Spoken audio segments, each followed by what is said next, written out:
Welcome to this week's Two Men in the Middle. This is where two men in the middle of the country get together and talk about politics, current events, and other fun stuff. I'm Craig Huey. I'm Brandon Kinnig. We're back from another extended break. Yeah, a couple months hiatus, travel, being sick, at least on my side. So it's it's such is the life of an amateur podcaster. Yeah, Brandon, has anything happened in the last 45 days in the world that thinks two guys that pay attention to the news could have an hour-long conversation about, or are we going to be forcing topics here tonight? Oh, I don't know. Only enough news to fill like dozens and dozens of hours of podcast. I mean, it's been quite an eventful past couple of months. Let's start with the obvious. Trump's indictment by Jack Smith in the Mar-a-Lago case. This is old news by now. Right. The indictment, I think, is old news. And the shock, I guess, has worn off a little bit of one, not only that the president has been charged and that he has been arraigned and will face federal charges, but also the prospect moving forward that, I guess as we stand today, there's going to be a trial in federal court in Miami of Donald J. Trump for possession of and obstruction of stolen documents. And it just feels like we're all just kind of in this weird world where, well, I guess that's what's going to happen. Well, and I think unlike the first federal indictment out of New York, which was very technical and vague and not really easily understood, and for something that could have easily been prosecutorial discretion, this indictment is very clear cut. And this is something that's easily digestible in terms of the ramifications. You're talking about I forget what the counts are up to. I want to say 40 counts around there. Something like that. And when it comes to our nation's intelligence, I read the entire indictment, and it's very direct in terms of just the classified material. And I think what's different about this is not only did Jack Smith lay out the case, but there's been this slow drip of leaks, information in the intervening weeks, audio from Trump basically bragging about having these types of documents, war plans on Iran that he had for Milley. I mean, it's one thing after another. And so much of this, again, it's just you see it and you can easily grasp that this is wrong. This shouldn't happen. The bathroom with the boxes stacked up in the shower. I mean, the indictment was exactly what I thought the indictment would be. Yeah. It was well laid out, well put together by Jack Smith. Looked like it was very professionally done. Very polished. It wasn't like Alvin Bragg, who's trying to shoehorn two legal theories together to whip up a felony out of where a misdemeanor at best should be. What has been absolutely stunning about this is Trump's behavior since he was arraigned, since this indictment came out. I mean, first off... But has it been stunning? I mean, I don't know. Maybe... To me it has, because I guess I'm looking through the lens of, I get it. Trump has skated by for 77 years of his life. Right. He's never been held accountable. He sues his way out of everything. Anything. And I get that. But I thought this was sobering enough. This was serious enough. And he had enough people around him to say, hey, Jack Smith, Merrick Garland, and the government, they are not fucking around here. You are in serious, serious legal jeopardy. I thought we were going to see a new version of Trump who understood that and would act accordingly. And once again, Brandon, 100% wrong on that. That would imply that Trump sees himself as a citizen that's subject to the same laws, the same norms as you and I. That's a good point. And he never has. I mean, the way that he acted as president, it was always, the U.S. Army was his army. All of the public resources that are at the disposal of the presidency, he saw as his personal tactics to use and do as he might. So he has never subscribed to the view that he has constitutional responsibilities or that he's a caretaker when it comes to public resources, to taxpayer resources. And I guess I wasn't surprised because this is his MO all along. And I've never thought that there was ever going to be that moment where he was going to just wake up and have some sense of humility or shame, or even like reality would set in and he would say, hey, maybe we should plea bargain with DOJ, negotiate some type of settlement. You just talked about adult emotions, shame.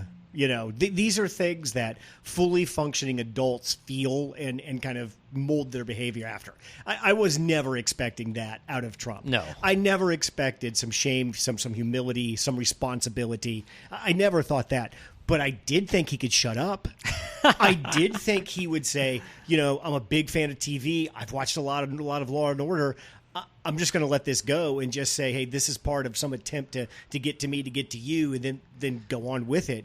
I didn't think he was so grounded in these docs that he's just he's giving the government no choice. Not only no choice is he not shutting up, I mean, and he's going to rallies and he's talking about all this, like he's giving interviews and going on cable TV and talking openly. Did you see the Brett Baer interview? I mean, he continues to incriminate himself, like he's, and talk about the, these docs, he can do whatever he wants with them. And I mean, what the, like, I just cannot fathom the fact that he keeps digging the hole deeper and deeper. So let's put two things to rest. Number one, this idea that everything is covered by the Presidential Records Act. That is 1,000% false. In the Presidential Records Act, it specifically says this does not cover agency docs. An agency doc is a doc created by the CIA, the FBI, the NSA, any type of federal agency. They're the property of the federal government. They always have been. You can't declassify them either, you numbnut. Right. You can't say, oh my God, this sensitive document that DOJ put together, I declassified it, therefore I can whip it around. No. That's not how that works.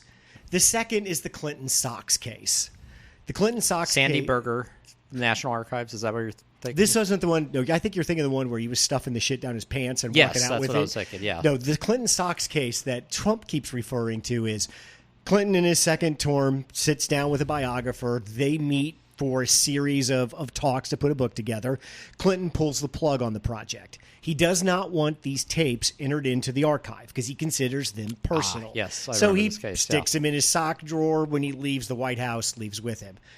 Fast forward a couple of years when Clinton's out of office, some Republican group says, hey, we think there could be confidential information, something of national security or maybe even things illegal that Clinton did while president. We want those tapes.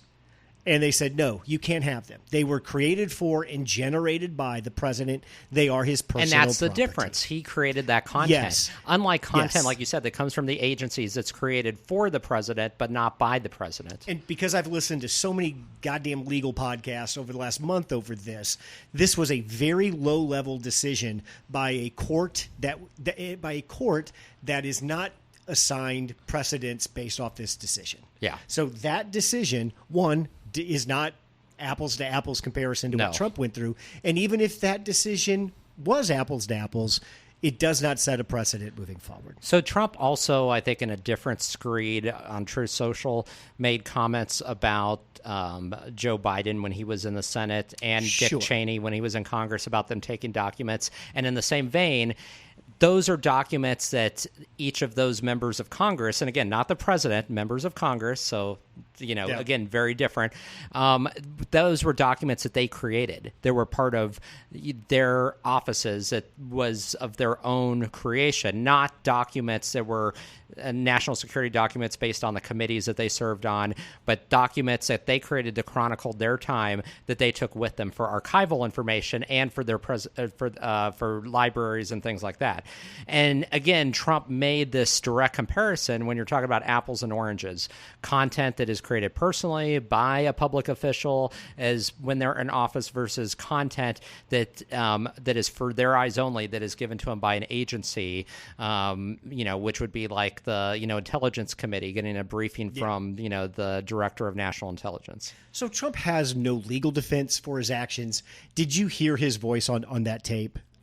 Yeah, it's devastating. It's devastating, and there's more tapes to come. There's already been a couple of tapes, and I mean it's devastating because like the evidence is there, like it's undeniable. I mean, he admits to it. He says he shouldn't be showing it. He brags about it. He's bragging about it, and he's showing it to a reporter. I mean, he's just like waving this around. He even says that he shouldn't be doing it, that he should have got around to declassifying it, but he didn't, which he could have, again, do anyway. But the point of the matter is, because he talks so much, I mean, he incriminated himself on these tapes. And there's more to come out, as we've talked about. Absolutely. And I think Trump has abandoned any legal defense for his actions. This is where, as we were warming up, this is where I'm so confused, Brandon, where I am completely discombobulated about this. It doesn't appear that Trump has a legal team anymore. This is going to be a brutal episode on names. That gal in Florida who's on Helena something or the other. Yeah. I guess she's his lead attorney. She was a strip mall attorney. Just doesn't really awful. She's way in over her skis on this. There is no way any competent attorney is going to take on this case. And there is no legal defense for Trump really to mount. He may have some discussion about, hey, how certain statutes apply to this case, but the idea that there was no illegal activity by the ex-president is completely ludicrous on its face. And through Trump's interviews and through those tapes, we're already past that. Yeah. Even people that were making this feverish defense of Trump legally, that he could declassify anything simply by thinking about it, or that the Presidential Records Act covered any document he ever touched, even they've pivoted off that. Your Steve Bannons, your Kash Patels, your Charlie Kirks, even they've given up on trying to whip up some fake defense there is for this. no defense. There is none. I mean, it just doesn't exist. So that's why I'm stuck, Brandon. So what happens? I guess Trump's got me right where he wants me. It's so obvious he should be convicted and punished for this that I'm convinced he's not. Because he's ignoring it, which makes me think. But again, I think you're operating from a place where you think that Trump should be acting rationally, but he doesn't act rationally in anything he does, and you're assuming that because this is so irrational, there's something that we're missing here. But I don't think we are. I think it's really just a case of, like, he's never had to take accountability or responsibility, and he never will. And because he's running for president, and I think in the back of his mind, he has this thought that he can be elected president, and then he can end the independent counsel's investigation. Yeah. He can put a stop to this. He's willing to, just ride this out as long as possible and not own up to it. He has never owned up to anything in the course of his career, and I don't think he's going to start to do that now. So in lack of a legal defense, their defense is going to be, this wasn't that big a deal. I didn't sell the documents off. These are no harm real came of this. If Hillary Clinton wasn't indicted for this, neither should I. Joe Biden has documents under his Corvette, and Mike Pence has them too. And but if you look back through every president, you'd find the exact same thing. But none of that applies to the obstruction charge. The fact of the matter is that in all these cases, those people cooperated with the authorities. Yeah. Exactly. And again, I feel like I hate to adjudicate the Clinton saga all over again, because it's rewind to 2016. Hillary Clinton was in office at the time as Secretary of State. So was it that she was out of office, number one? And so her mistake where she was in violation was using a private server for public purpose in the course of her public duties that was unsecure. And that's where she went wrong. She did cooperate with the authorities. The other thing was that the issue in terms of that information from the server being obtained and retrieved, it was by a law firm, I believe. I have to go back and read the details. Yeah. But that is also what happened. She did not hand it over to anybody. She did not brag about it. She did not show it. She did not display it. And we're not talking about physical documents that were stashed or stored somewhere. So, again, it's a whole different scenario in terms of what happened. So I know that obviously the Republicans want to kind of blur the lines there. I'll play the devil advocate side of this and play the Republican side. So, yes, Hillary Clinton set up a private email server because she didn't want to advertise the connections to the Clinton Foundation, how connected the Clinton Foundation was into Washington. She didn't want people to see who the Clinton Foundation communicated with, the social schedule that she kept in, who was coming and going within the Clinton Foundation. Mm-hmm. So to do this, she set up a private server, which was completely illegal to do. You can't do Hillary Clinton knows that. Now, Yes, I've heard the argument. She didn't steal docs. She didn't move docs to that server. She didn't store documents on that server. No, all she did was email with another episode for names. Uba Habadine, who was her personal assistant, Wiener's girlfriend. Huma Abedin. Huma Abedin. Yeah, who is... All she did was have a whole bunch of emails back and forth with her containing a shit ton of classified information that ended up on Anthony Wiener's email.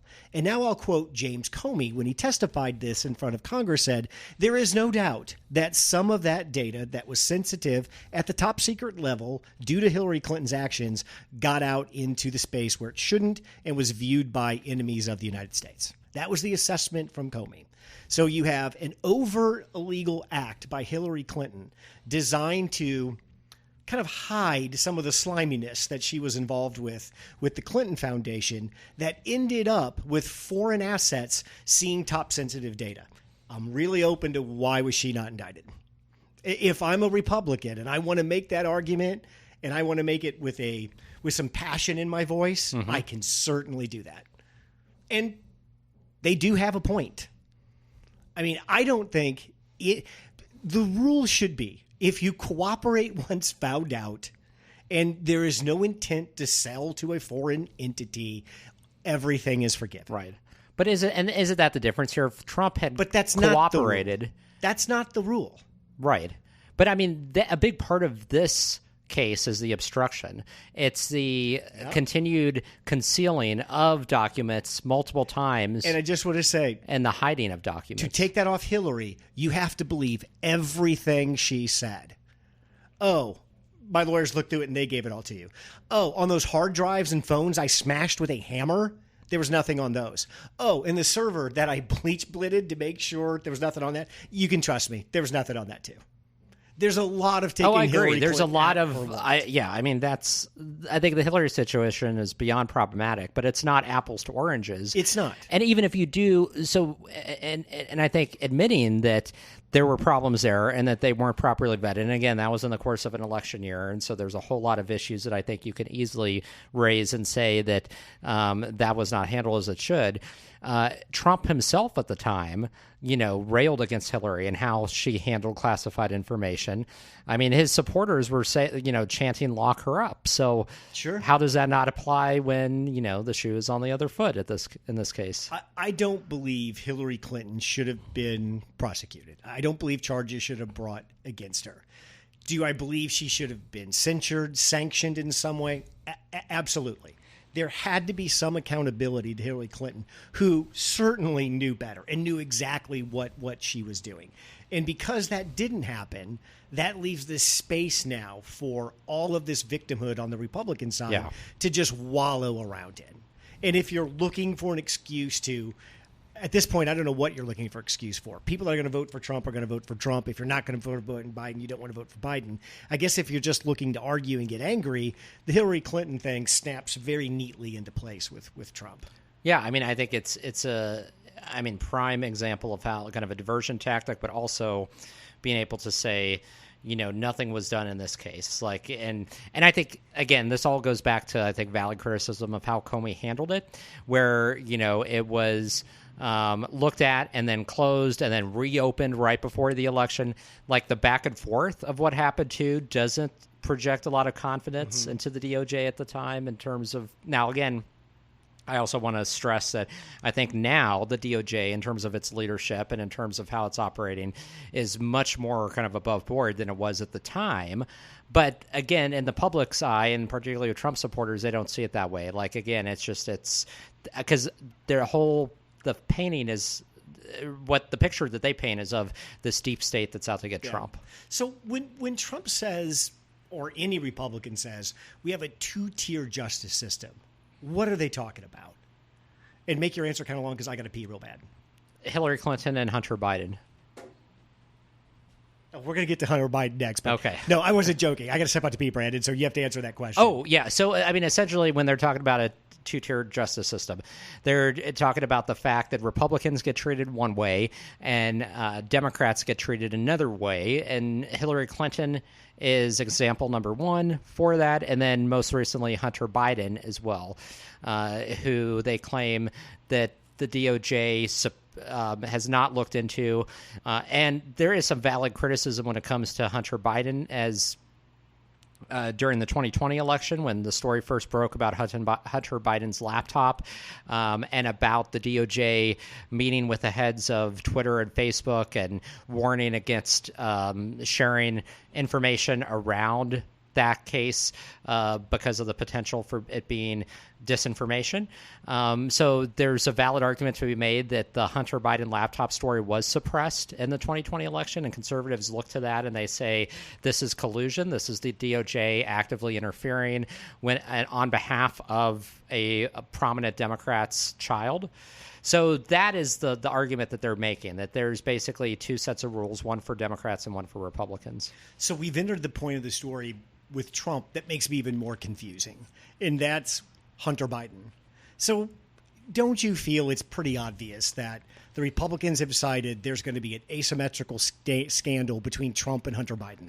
And whenever there's an escalation for Trump, there's going to be an escalation on Biden. Which is even more asymmetrical than the comparison to Hillary Clinton, yes, or anybody else for that matter, because Hunter Biden is a private citizen. He's not a public official. And I know the Republicans are trying to draw a connection to Joe Biden and his time as vice president and unethical behavior, but they haven't made that, and they don't have any evidence at all showing that. So at best, all they have is being able to paint or point to the son of a president who showed very poor judgment at best, who appeared to act unethically, who was serving on these boards, who was leveraging his dad's name. Sure. But again, all of that said, that is highly unethical. It's not illegal.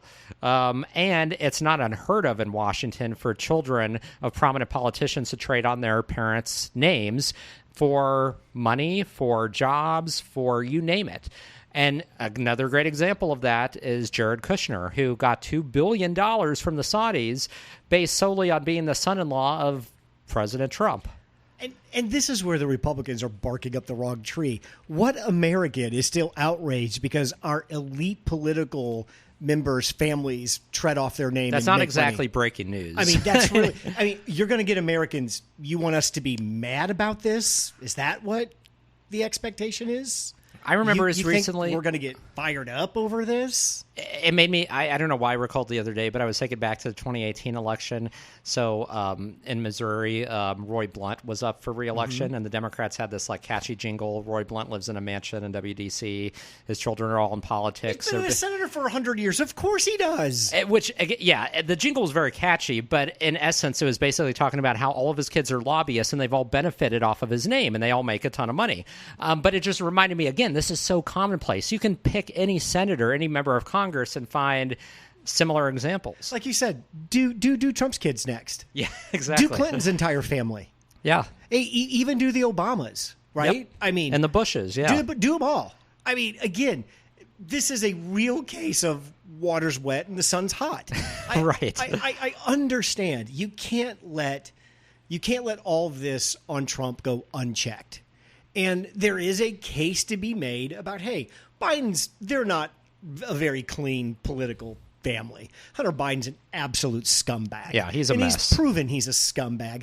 And Joe Biden isn't this doddery old man he makes himself out to be. They've been going around collecting money for influence peddling for decades. Well, yeah, Joe Biden has been in his brother's government since the 1970s, yeah. So, but again, what is the reaction supposed to be? Mm-hmm. And to get a reaction, they have to keep upping the ante. Right. There's a whistleblower. Oh, no, we can't find him. There's tapes. No, I'm Chuck Grassley, and I just made that up because I'm 90 years old. I'm never running again, and I have no dignity left. So, okay, no, I just made that up. That's not good.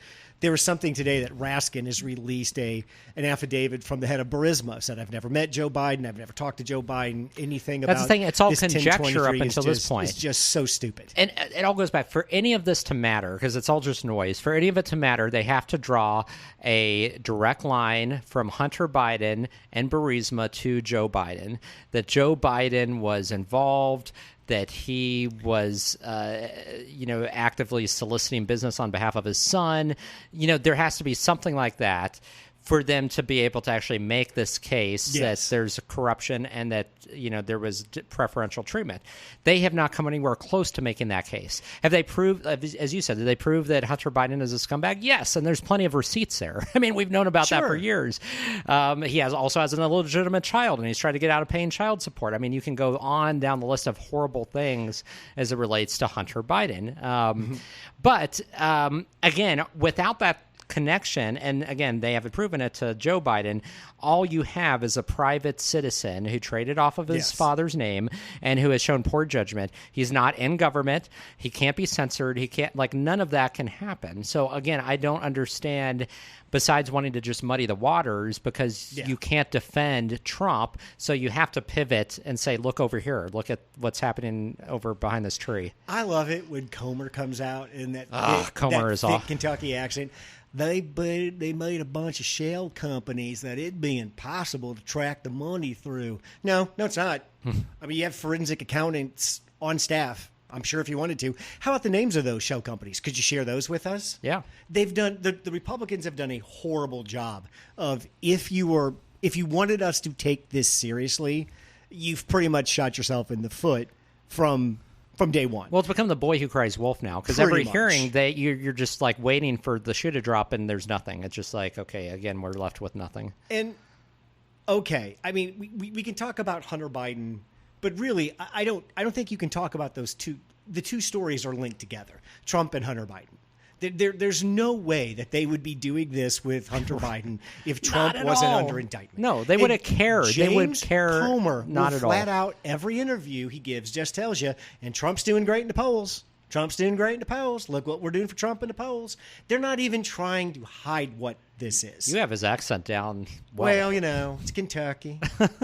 I love James Comer. Any man that can stand there with a straight face and have the spine to deliver, I'm not going to say lie, but the level of bullshit that he's shoveling, that he in some peddled, ways, you got to respect that.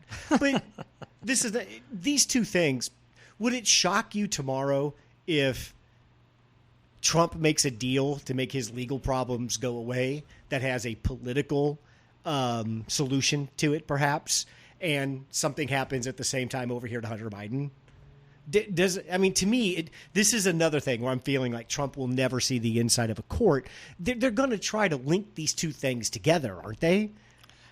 But at the end of the day, they may. But I don't see how that wins out legally. I mean, because I think we're past legal. But still, you have the DOJ is still not going to base whether or not or even sentencing decisions are not going to be made on the basis of what's happening or not happening with Hunter Biden in that case. I'm going off the worldview that there's somebody that can step over to the DOJ and say, I can solve all of your problems right now. You're in a spot that you don't really want to be here, do you? I've got a deal that I think can make this evaporate.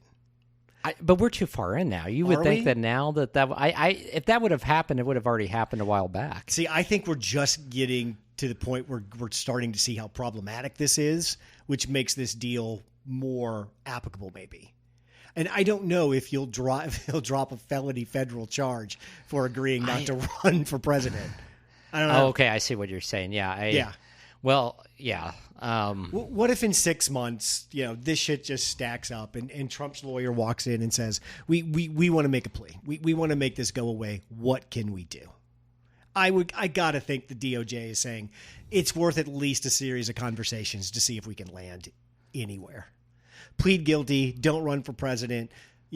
18 months house arrest in Mar-a-Lago. Does this all go away? Yeah. I mean, that's a good question.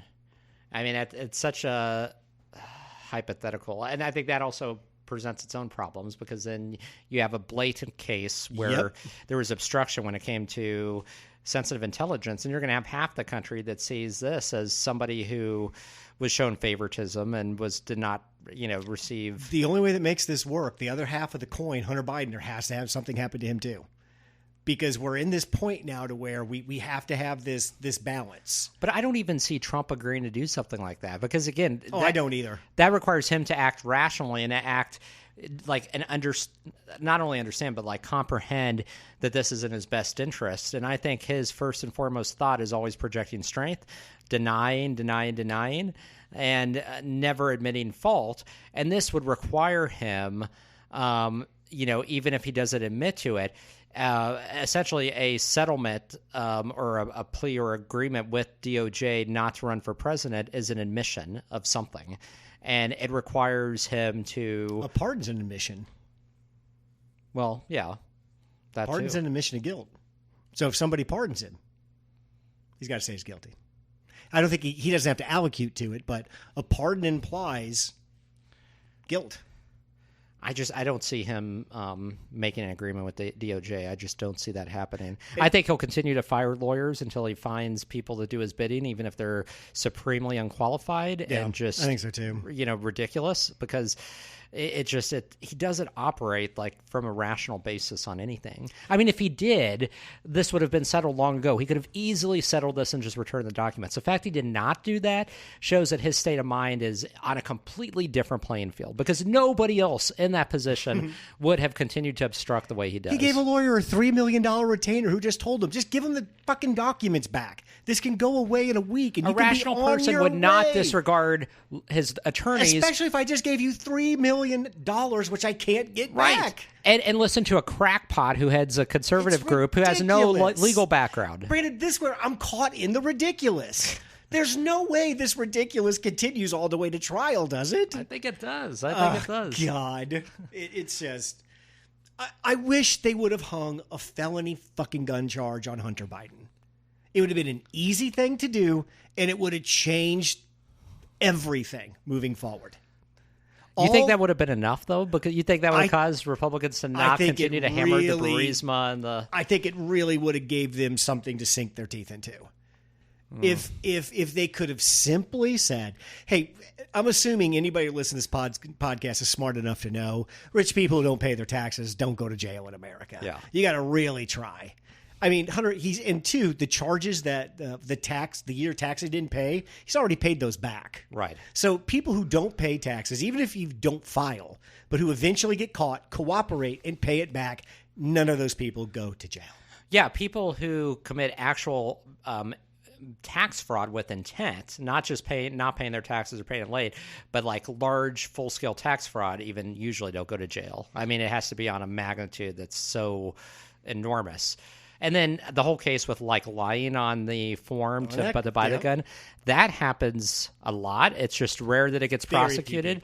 The only times where people do go to jail is if it's in connection with another larger crime, and then they get charged with that crime as well. A rapper, Kodak Black, went to jail for 4 years because he put somebody else's social security number on the form. That's very different than saying, I don't use drugs. Because I was going to say, the only other example that comes to mind is the mother of that elementary school kid in Virginia who shot the teacher. Yeah. Because she ended up lying on that same form about the gun in terms of drug use. So she's being charged now. But again, that's in the aftermath of what happened with her child, and they're trying to find some way to charge her because they can't charge her with what her child did. I think that you can say because the gun, too, got out of his possession. Yeah. Because his girlfriend threw it in a trash can or something by a school, and the gun walked out of the trash can, apparently. I think there's a way that you could have hung a felony conviction on him that would have... No, it wouldn't have quelched all of this, but it might have sanded some of the harsher edges off. Yeah. I'm looking for off-ramps, and I just don't see any... No one's looking for him with me. Yeah, I think that's the problem. I don't think anybody else is looking for him. Everybody's dug in. Everybody just wants to fight some more. The third topic I was trying to think in the middle was Hunter Biden and Hunter Biden stuff. But I think for me, I can't separate that from Trump because maybe I'm wrong, and maybe there's evidence coming out that shows Joe Biden is just raking money off of everybody, and maybe that's out there. I don't know. I think that would have come out by now. I mean, I think it'd been really hard. That's why I think this is really kind of grasping at straws at this point. This is another reason why, again, massively confused. Trump's FBI had that laptop in 2019, and they knew it was Hunter Biden's. They sat with that laptop for a year and a half and did nothing. You mean 2020? No, they had it in 2019. Or, I'm sorry, 2019. Oh, I thought you said 2015. No, they had it. 2019. Yes, you're right. They had it for almost 2 years. They did. It was a long time. Yeah. You mean to tell me Trump didn't know? You mean to tell me that right. This falls from your political rival and the head of the FBI? I find that impossible to believe. I don't think there's much on Hunter Biden's laptop except pictures of him doing coke and strippers and all that shit. Yeah, but as far as illegal, I don't think there's much to it because I think that the Trump people already would have used it. That would have already been leaked, and the only stuff right. that's leaked is like the nude pics and the strippers Correct. and all the other stuff. Yeah, all this other stuff that they're saying. If it was on that laptop, the Trump FBI would have tore that apart and gone. Right. I think they know either there's not as much on the laptop as we think, or that laptop has been so compromised it can never be used in any type of legal proceeding.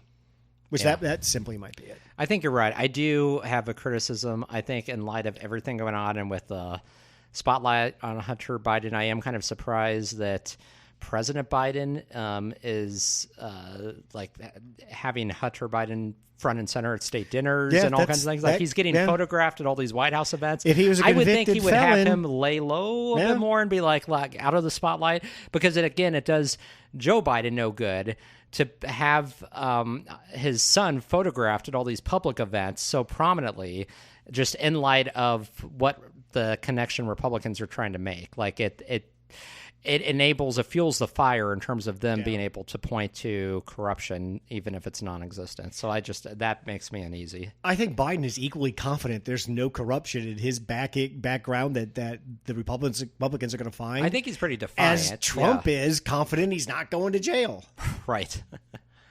Let's talk a little bit about presidential candidates that have dropped in. And really the one that interests me is DeSantis, and how in the first month of his campaign, he has picked up no traction at all. No, not at all. I mean, he's been like a sinking stone. In fact, he has continued to lose ground in all of the public polling against Trump significantly. I mean, Trump is up nationally above 50 states, and Iowa. Yeah. And New Hampshire, he's both up, I think, over the 50% mark. And, I mean, the interesting thing is that DeSantis hasn't done anything big to turn it around either. And so I don't understand.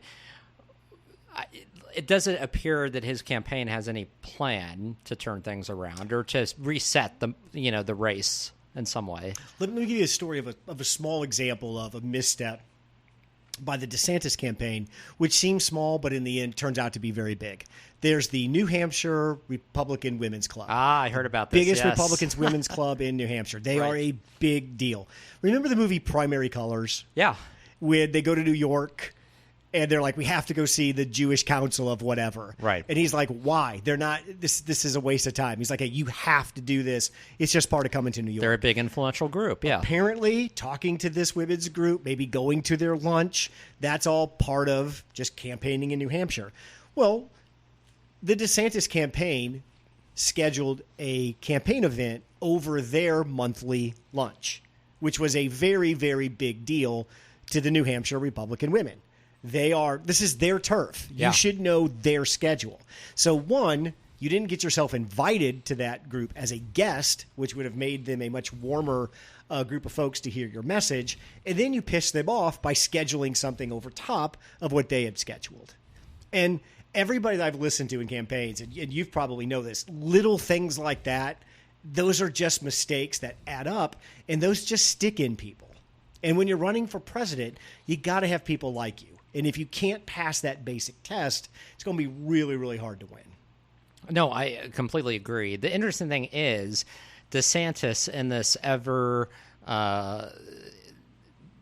quixotic quest to like put himself to the right of Trump, like it's unceasing. Like he continues to try to find ways that he can go to Trump's right, whether it's on vaccines or whether it was on like how Trump handled the pandemic.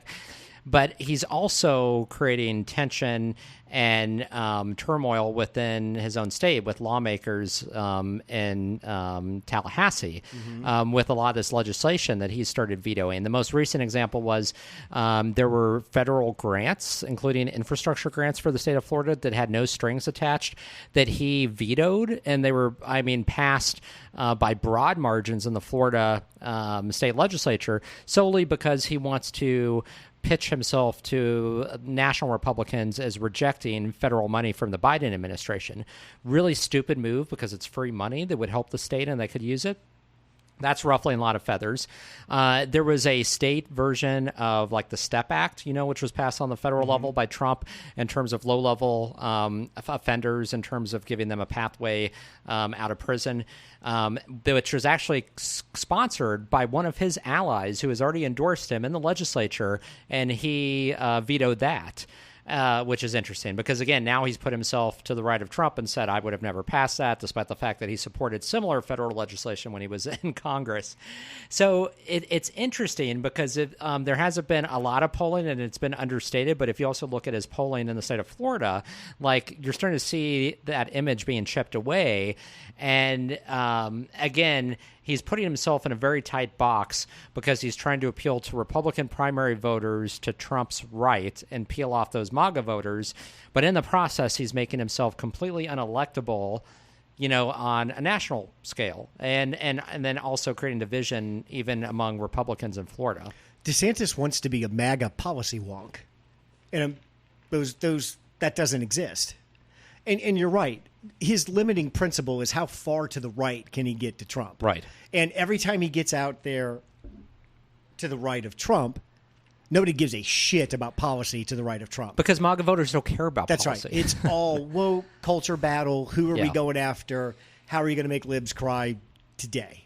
So for the portion of the electorate he's trying to get at, his core message, they just have no interest in at all. And it seems like, too, everything we heard Ron DeSantis was bad at, he's kind of bad at.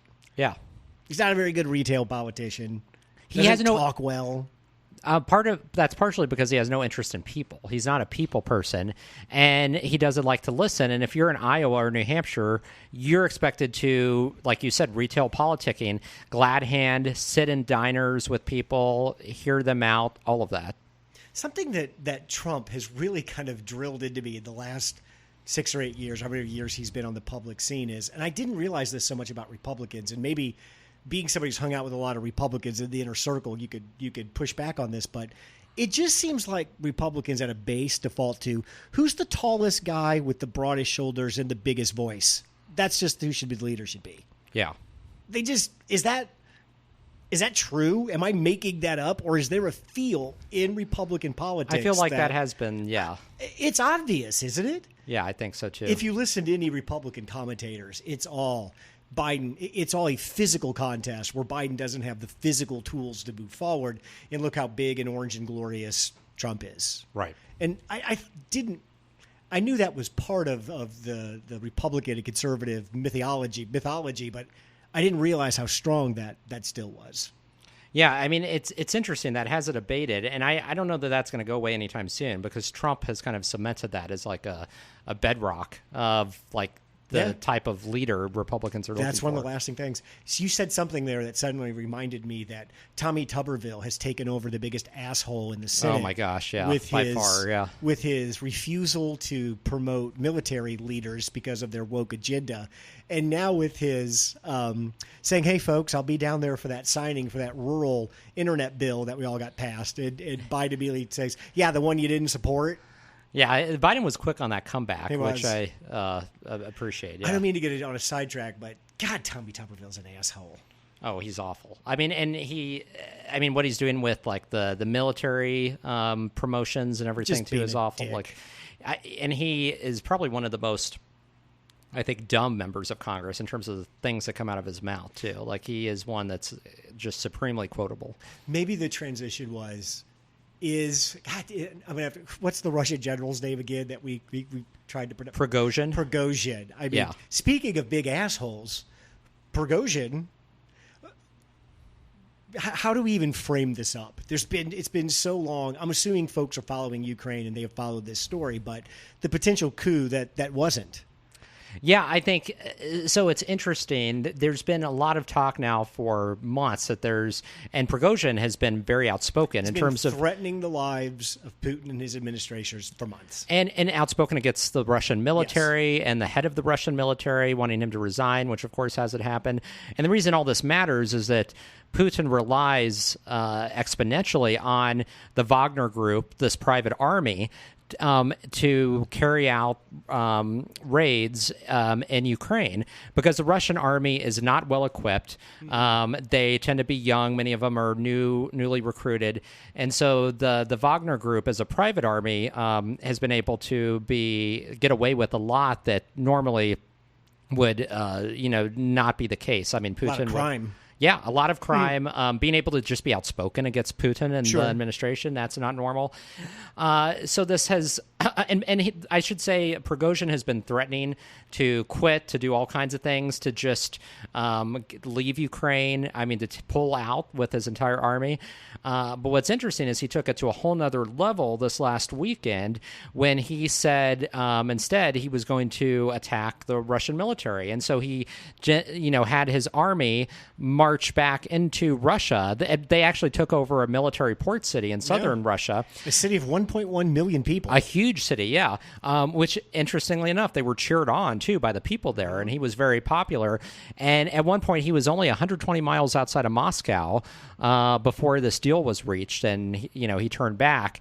And this, I think, so there was this whole period of 48 to 72 hours where it was very chaotic, the political situation. We wondered, is the Putin regime going to fall? Who's going to replace it? The fact that he was able to get that close to the capital is pretty amazing, that they were able to take over a city. It calls into question, I'd go further than that. It shows how weak the Russian military apparatus is without the private army, the Wagner Group. Again, it doesn't speak well, too, I think, for Putin, because Putin has also shown himself as weak, and agreeing to this negotiation, which basically allowed Prigozhin to seek asylum in Belarus.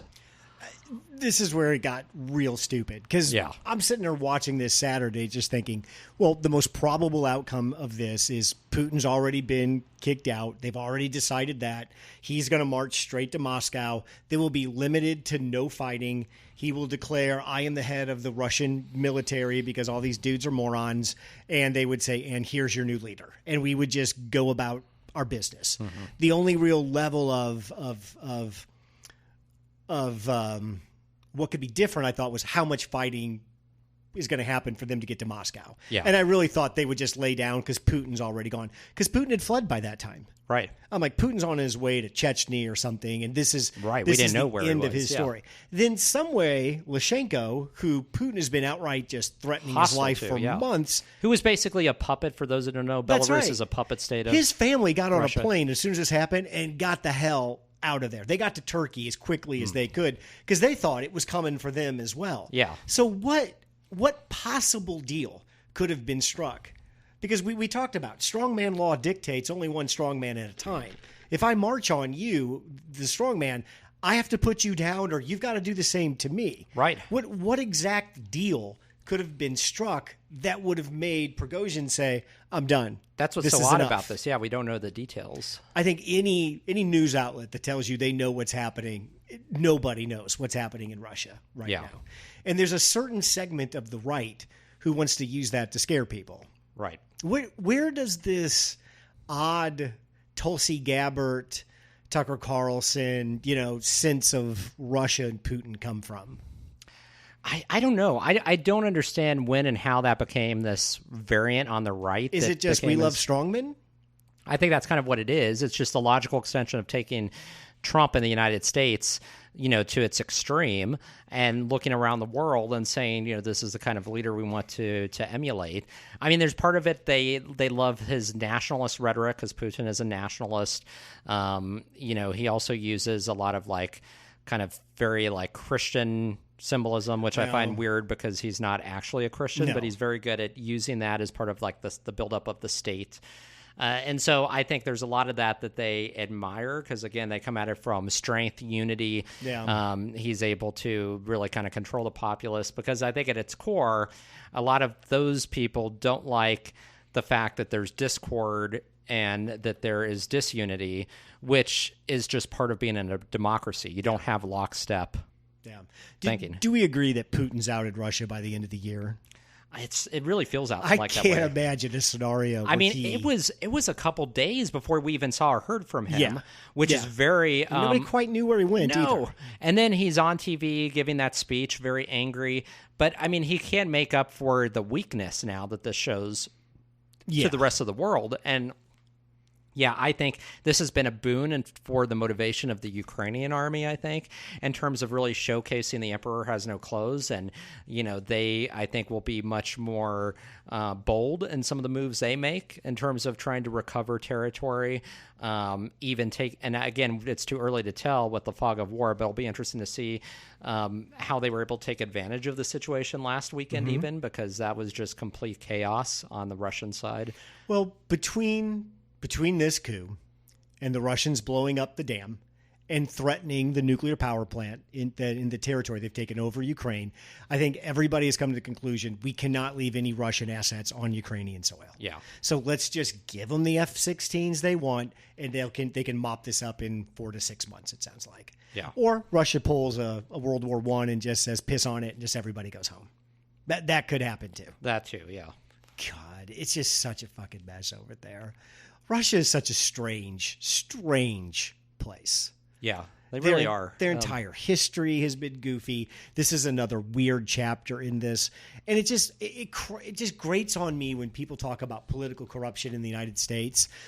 When you want to see political corruption, Russia is an example of a government that has become so corrupt, they've basically stopped operating. Yeah. And that is not the situation in the United States at all. No, and what most people don't realize is when Russia was under the Tsars up until the Leninist revolution, they were still a feudal society. They were the last feudal society on the planet because the rest of Europe had come out of feudalism in the Middle Ages. Russia never did. They were still stuck in time. Russian peasants kind of liked it. They never solved the land problem. Yeah. They never figured out how to convince people that land ownership comes with freedoms that you're going to want. Right. And they could never crack a way to distribute land to everybody. Right.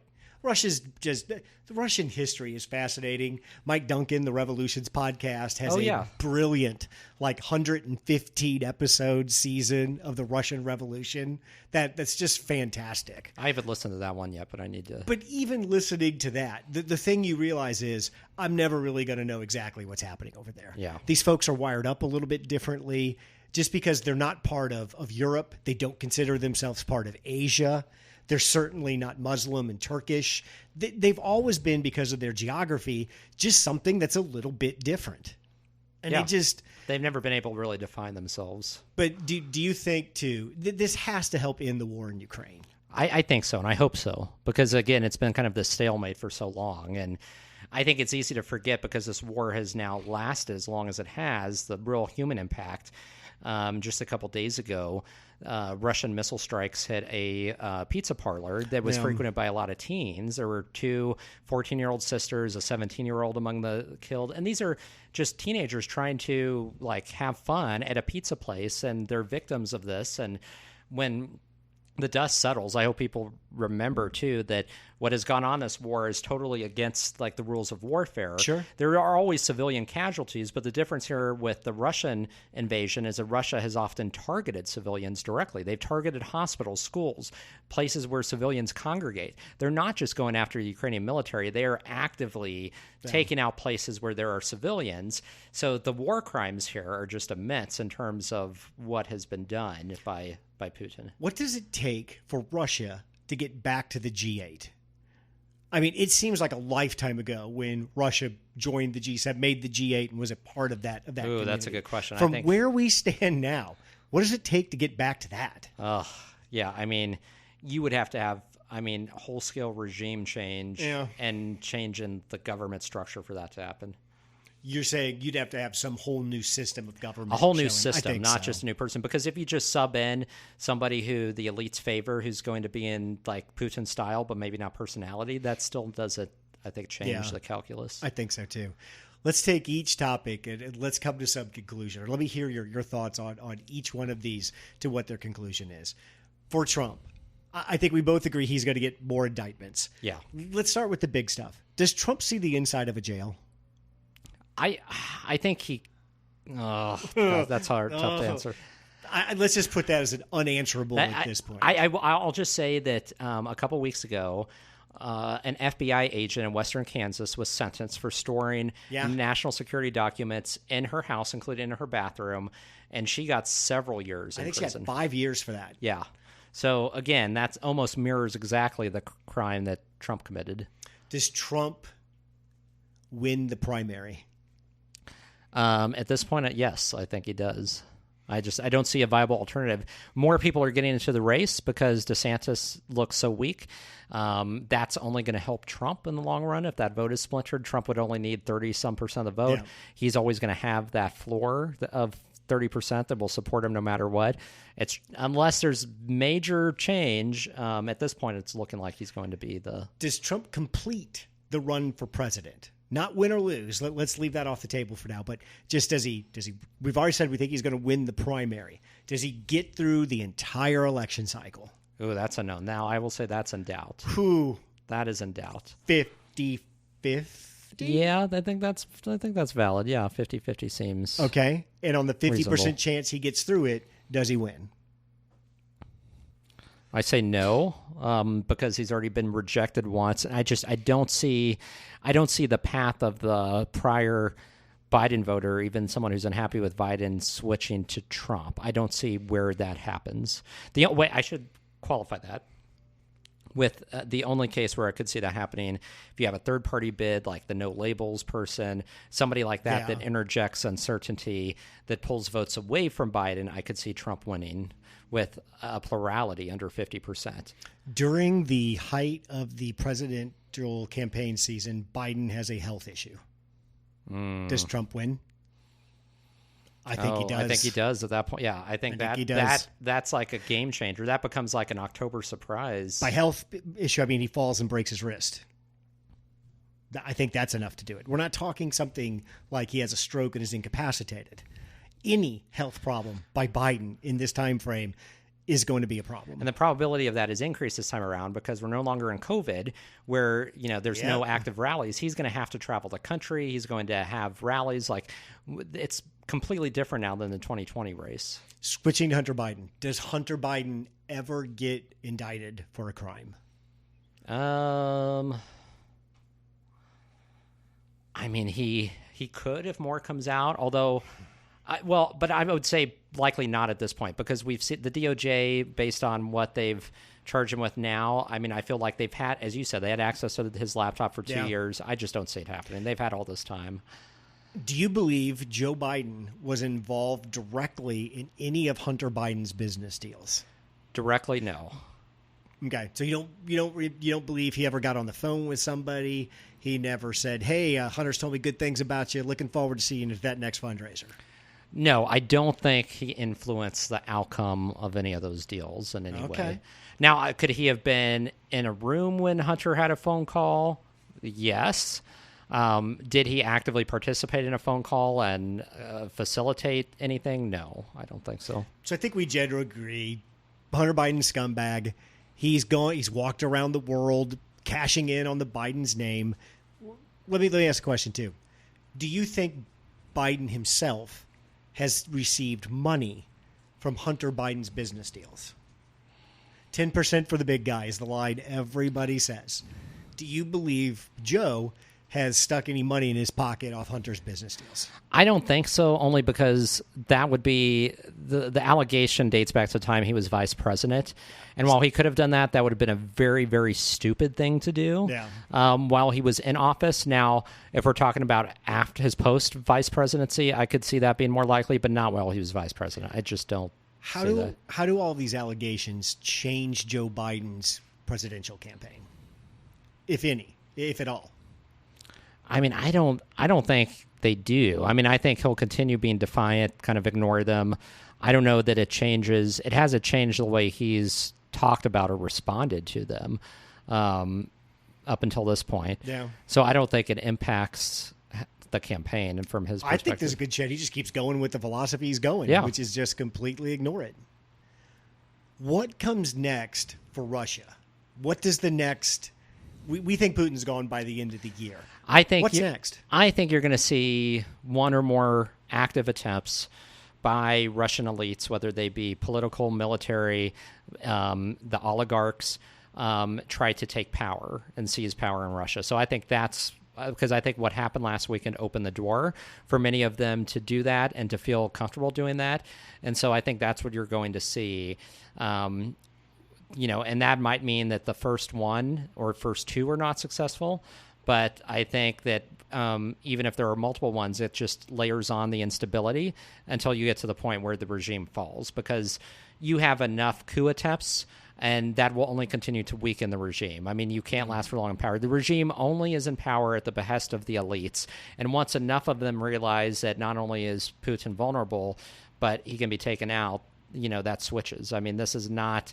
There is no constitutional safeguards. There's no protection of the ballot box. It all lays down to rest on elite support. What is the month and year the Ukrainian war ends? Now that's a hard question. I'm going to say February 2024. Okay, that's ambitious. You think it goes longer than that? I mean, because I'm thinking Russia helps end this by mass surrenders. I guess if it was before if there's some kind of change with the regime before the end of the year, I could see that happening. Well, I'm thinking in February. You've been through 3 months of cold on top of everything else. Sounds like a good month to say I'm going home. Yeah, I'm going to say like April, just to be a little bit more but conservative. Sometime in the winter or spring in 2020, next year. yes. I think that's right. Somewhere in that time frame that goes. All right, Brandon, that wasn't bad. We've been off for a while, but we were able to blow through an hour there. We did. We got through the topics well. Have you done anything fun the last month? I know you've not felt well most of the last month, you said. No, so May was basically kind of a blown month because I was sick almost the entire month. But I've gone to a couple of Royals games. I've been getting back out and doing stuff, and so a couple of trips planned. The most exciting thing coming up in a weekish or so is my daughter got tickets to the Taylor Swift concert in Arrowhead. She's lucky. Like hot commodity. Mom pulled some corporate strings, okay, and got her into it. So she is just crazy right now. Oh, I bet, yeah. And she got 2 tickets that are in a suite for only like $500 at face value. Oh my, that's incredibly lucky. Because where my wife works, they have a big account with the Chiefs and they have access to tickets. But we still didn't think she was going to get them. But she was able to. I mean, your wife probably had to scoop those up right away, right? As my wife said, this is a culmination of years of relationship building with people to be able to get tickets, and that's what it takes. That is, yeah. We've been to several concerts this year. We went to Old Dominion in Red Rocks. My first time at Red Rocks. Oh, no. I love the Red Rocks Amphitheater. Oh, my gosh. Did you see those people getting hailed on a couple weeks ago? I saw the video from that. When that chick pulled her shirt up and it just looked like somebody took a hammer to her back. Oh, I can't imagine. That's brutal. I could see getting caught in a storm up there. And you're screwed at that point. You just got to sit there and take it. Oh, yeah. I'm going to Billy Joel later in the summer, so that'll be good. In New York or in... No, here in Kansas City. Oh, that's right. Yeah. He's coming with Stevie Nicks. Yeah. So. Are they at Arrowhead? Yes, that is Arrowhead, yeah. So that'll be We saw outside. Luke Combs a couple weeks ago at Arrowhead, a country guy. He was pretty good. Was he good? He was pretty good. Young people at concerts, I don't have anything in common with. Young women going to a country concert, I certainly don't have anything in. Brandon, I'm just not used to seeing just packs of young women just aggressively drunk, just acting what I would say was mostly like young men would act. Oh, yeah. Yelling, screaming, hollering, throwing stuff. I guess the ladies have decided, hey, we can participate just as much I think as that's the men pretty can. commonplace now these days. God, there were so many drunk people at that country concert. That had to be so obnoxious. The boots and skirts were everywhere. It's just like, good God, this is horrible. We've got one more concert to go to. So we were going to go to Vegas over the 4th. Oh, yeah. Because we were going to see Garth Brooks because he starts a residency. Right. Jody calls me and said, oh, by the way, those Garth Brooks tickets I bought, those are for 2024. Oh, okay. Yeah. So his residency, does his residency still start this year? It's next year. Okay. Starts next year. She was dicking with the interface somehow. It did that. But so we thought we were going to go to Vegas, but I think we're just going to stay home. But July 4th. 2024 is already booked. So there you go. That'll be nice. That's it. That's our hour. Thanks, Brandon. Thanks, Craig. Thanks for listening to 2 Men in the Middle. Make sure to give us a 5-star review wherever you get your podcasts. Check out our website at 2meninthemiddle.com. Drop us an email at 2meninthemiddle@gmail.com or tweet at us at 2 Men in the Middle. We'll see you next week.